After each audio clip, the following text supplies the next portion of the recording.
Hello everyone, मैं नेहा तुम लोगों के लिए यूपीटीसीटी की प्रिपरेशन करा रही हूँ। ठीक है, इसमें मैंने तुम लोगों के लिए यूनिट एंड डायमेंशन, लाइट, ये जो चैप्टर कवर करा चुकी हूँ। ठीक है, नेक्स्ट मैंने स्टार्ट करा था हीट में तुम लोगों के मैं टॉपिक लास्ट वाला जो टॉपिक है, मैं थर्मल एक्सपेंशन का टॉपिक करा रही हूँ। ठीक है, तो लास्ट वाला जो टॉपिक मैंने फिनिश करा था वो था थर्मल एक्सपेंशन ऑफ सॉलिड। ठीक है, एंड इसके बाद तुम लोगों का चल रहा था थर्मल एक्सपेंशन ऑफ लिक्विड, ये भी बता दिया था मैंने। ठीक है, और इसमें क्या क्या बताया था लास्ट वीडियो में, वो था टाइप्स क्या होती है थर्मल एक्सपेंशन ऑफ लिक्विड के। ठीक है, इनमें रिलेशन बता चुकी हूँ। ठीक है, कोफिशिएंट क्या होती है लिक्विड की थर्मल एक्सपेंशन की, वो बता दिए थे, इसमें रिलेशन भी बता दिया था। ठीक है, और density change in liquid with temperature, ये भी बता दिया था। ठीक है, आज तो हम लोग का स्टार्ट करेंगे हम anomalous expansion of water.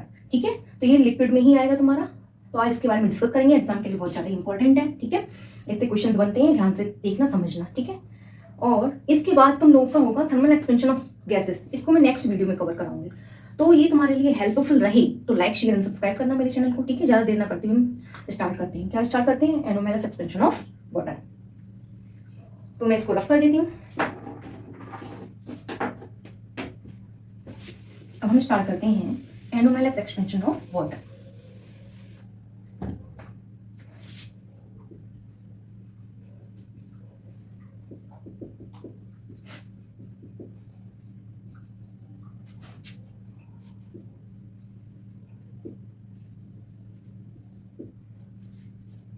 Generally क्या होता है, सभी जो लिक्विड होते हैं टेम्परेचर इंक्रीज करने पर, टेम्परेचर देने पर क्या होते हैं? एक्सपेंड होते हैं। सभी लिक्विड क्या होते हैं? टेम्परेचर देने पर, सभी लिक्विड क्या होते हैं? टेम्परेचर देने पर आयतन में क्या होते हैं? बढ़ते हैं। ठीक है,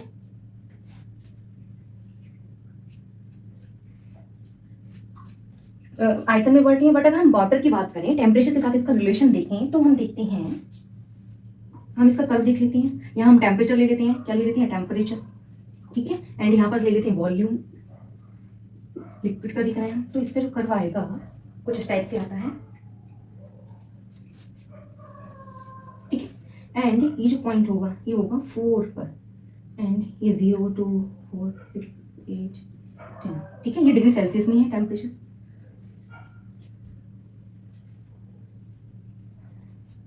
एंड अगर हम डेंसिटी की बात करें, डेंसिटी की फॉर्म में यहाँ पर ले लेते हैं डेंसिटी, और यहाँ पर ले लेते हैं टेम्परेचर ही ले रहे हैं, जो कि क्या है? डिग्री सेल्सियस में है।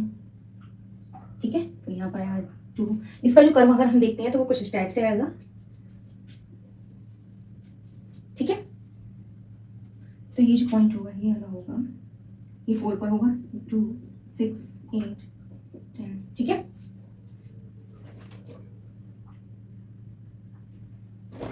ये डेंसिटी है किलोग्राम पर मीटर क्यूब में है, एंड ये यहाँ पर जो होगी मैक्सिमम है। ठीक है, यानी 4 डिग्री सेल्सियस पर डेंसिटी कितनी है? मैक्सिमम, जो कितनी है?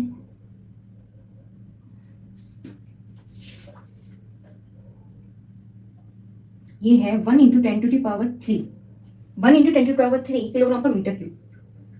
तुम लोग को पता है डेंसिटी क्या होती है? मास पर वॉल्यूम। डेंसिटी क्या होती है? मास पर वॉल्यूम, यानी कि पर यूनिट वॉल्यूम में कितना मास प्रेजेंट है वो उसकी डेंसिटी कहलाएगी। ठीक है, मास कितना किस में होता है? किलोग्राम में, ग्राम में, वॉल्यूम में किस में होगा? मीटर क्यूब, सेंटीमीटर क्यूब में। ठीक है, मास को हमने किलोग्राम में ले लिया है और वॉल्यूम को मीटर क्यूब में ले लिया। तो इस टाइप से डेंसिटी और टेम्परेचर में हम रिलेशन देखते हैं। इसका वाटर की बात चल रही है। ठीक है, तो जनरली हम क्या देखते हैं कि सभी जो लिक्विड होते हैं गर्म करने पर वॉल्यूम में क्या होते हैं? बढ़ते हैं, आयतन में बढ़ते हैं। परंतु हम वाटर की बात करें तो इस डायग्राम के अकॉर्डिंग हम टेम्परेचर दे रहे हैं 0 डिग्री सेल्सियस पर, तो वॉल्यूम इसका क्या है? ज्यादा है। ठीक है, यानी 0 डिग्री सेल्सियस पर वाटर क्या होगा? आइस बन जाएगा। ठीक है, आइस बन जाएगा, उस टाइम इसका वॉल्यूम ज्यादा है। जैसे हम टेम्परेचर देते जा रहे हैं तो क्या हो रहा है? इसका वॉल्यूम क्या हो रहा है? डिक्रीज हो रहा है, यानी 4 डिग्री सेल्सियस पर इसका जो वॉल्यूम है सबसे कम है। ठीक है, इस टेम्परेचर पर जैसे हम इसको टेम्परेचर और देते हैं धीरे धीरे धीरे इंक्रीज होता हुआ वॉल्यूम इसका यहाँ तक पहुंचता है, बढ़ता जाता है। ठीक है, अगर हम डेंसिटी की बात करें, देखो 0 डिग्री सेल्सियस पर, 0 डिग्री सेल्सियस पर जो वाटर है क्या आइस बन जाएगा? आइस बन जाएगा, आइस बन गया। ठीक है, यानी कि आइस का वॉल्यूम क्या हो गया? ज्यादा है, वॉल्यूम ज्यादा है। ठीक है, इन कंपैरिजन टू वाटर। ठीक है, इसका वॉल्यूम ज्यादा है, और तो हम इसकी डेंसिटी की बात करेंगे 0 डिग्री सेल्सियस पर इसकी डेंसिटी कितनी हो जाएगी? कम होगी। ठीक है, मैक्सिमम डेंसिटी में किसकी है? इसकी है 4 डिग्री सेल्सियस टेम्परेचर पर। ठीक है, इसकी डेंसिटी ज्यादा है। तो हम क्या देखते हैं? 0 डिग्री सेल्सियस पर वाटर क्या है? आइस बन जाता है, आइस बन जा रहा है, जिसका वॉल्यूम ज्यादा होता है, वॉल्यूम ज्यादा होता है। ठीक है, in comparison to water, water के कंपैरिजन में इसका वॉल्यूम क्या होता है? ज्यादा होता है, वॉल्यूम ज्यादा होता है और इसकी डेंसिटी कम होती है। इसलिए जो आइस होता है पानी के ऊपर तैरता है। तो ये बात क्लियर होगी क्यों तैरता है पानी के ऊपर, क्वेश्चन क्लियर हो गया। नेक्स्ट हमारा है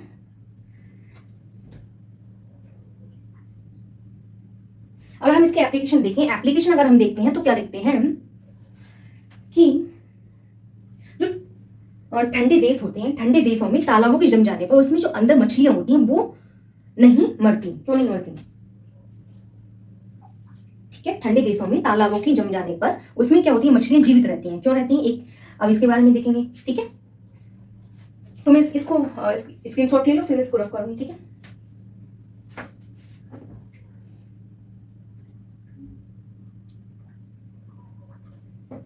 मैं इसको रफ कर देती हूँ।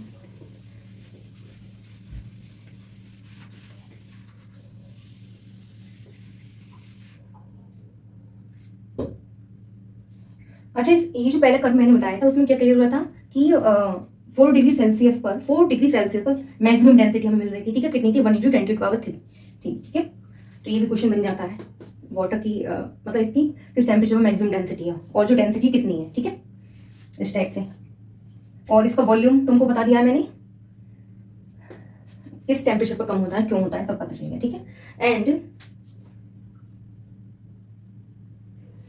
एंड हाँ क्या था, ठंडे देशों में तालाबों के जम जाने पर भी उसमें रहने वाली जो मछलियां हैं वो जीवित रहती हैं। क्यों? जैसे हमने कोई भी इसमें क्या बना लेते हैं, कोई भी पॉन्ड बना लेते हैं। ठीक है,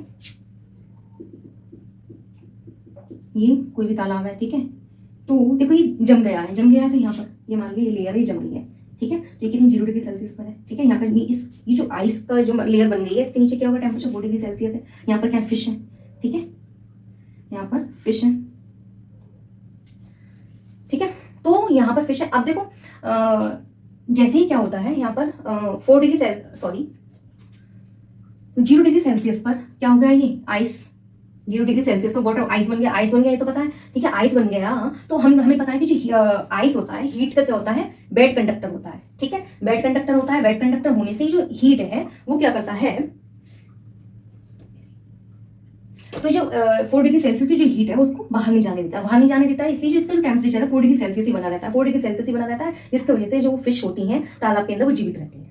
ठीक है, तो ठंडे देशों में तालाबों के जम जाने पर भी उसमें रहने वाली जो मछलियां हैं वो जीवित कैसे रहती हैं, वो इस टाइप से रहती हैं। क्यों रहती हैं? क्योंकि जो बर्फ होता है वो उष्मा का कुचालक होता है। उष्मा कुचालक होने की वजह से वो हीट को नहीं जाने देता। ठीक है, इससे हीट नहीं लेता, जिसकी वजह से इसका टेम्परेचर 4 डिग्री सेल्सियस बना रहता है और 4 डिग्री सेल्सियस पर वो मछलियां जो इसमें रहती हैं वो जीवित रहती हैं। ठीक है, ये इंपॉर्टेंट है। ठीक है, इसकी जो हीट है उसको बाहर नहीं जाने देता। जब हीट बाहर नहीं जाएगी इसका टेम्परेचर वही रहेगा उसको सर्वाइव करने के लिए। एनफ है। ठीक है, नेक्स्ट एप्लीकेशन है जाड़ों में जो पहाड़ी चट्टानें स्वयं फट जाती हैं। क्यों होता है? ठीक है, और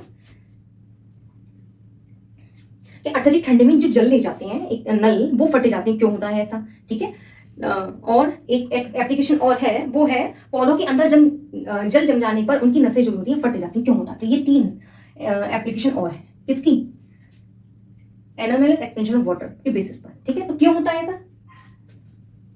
जाड़ों में पहाड़ी चट्टानें स्वयं फट जाती हैं। क्यों फट जाती हैं? वही क्या होता है, जल जो होता है पानी के फॉर्म में होता है, तो इसमें क्या होता है, उसका वॉल्यूम तो कम रहता है। जैसे ही वो आइस बन जाता है तो क्या होता है, इसका वॉल्यूम एक्सपेंड करता है। ठीक है, तो एक्सपेंड करता है। अब जैसे ही वो पहाड़ी चट्टानें जाड़ों में क्या हो जाती हैं, फट जाती हैं। क्यों? जब फट जाती है, पहले तो पानी आना था, ठंड के समय में क्या हो गया, वो बर्फ बन गया, वॉल्यूम उसका एक्सपेंड हुआ, जिसकी वजह से पहाड़ी चट्टानें टूट जाती हैं। ठीक है, ऐसे ही क्या होता है कि जल ले जाने वाले जो नल हैं वो क्या होते हैं, वो क्या होते हैं, फट जाते हैं। क्यों? वॉल्यूम एक्सपेंशन होता है इसलिए आइस का।